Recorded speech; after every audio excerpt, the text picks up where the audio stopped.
បាយអត់មានខ្វល់ខ្វាយមិនស្ដាយស្រណោះ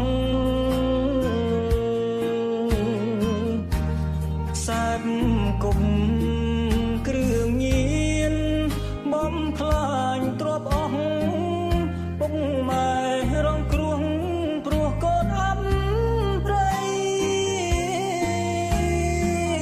ជាក្មេងទំនើងផ្កើនមិនស្គាល់ចាស់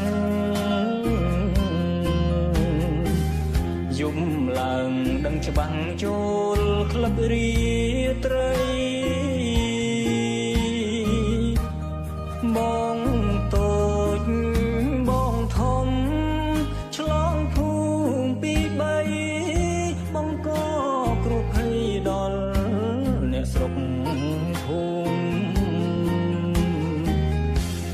អីលើដឹងខ្លួនក៏ហួងពេលហើយទឹកភ្នែកជោគខ្នើយព្រោះត្រូវជាប់ឃុំត្រឹមអា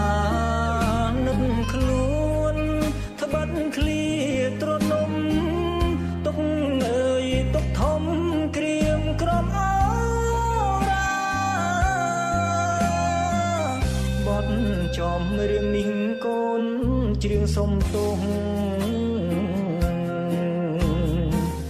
ពីមុនកូនខំចិត្តពីលបាត់ផ្សាពីថ្ងៃនេះទៅកូនសូមសច្ចាហត់ទុកកាលណាធ្វើជាកូនល្អ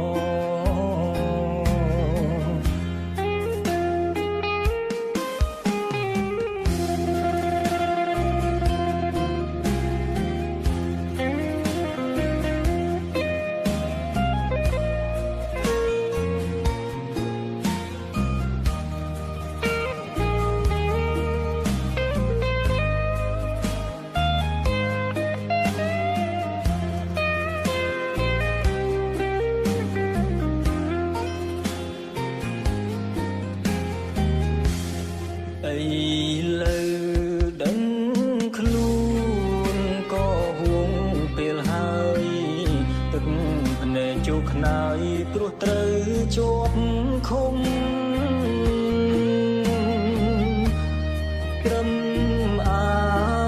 ណិតខ្លួនត្បិតឃ្លាទ្រនំទុកអើយទុកធំក្រៀមក្រំអបត់ចំរឿងនេះកូនជ្រៀងសុំទោសពីមុនកូនខំចិត្តពីល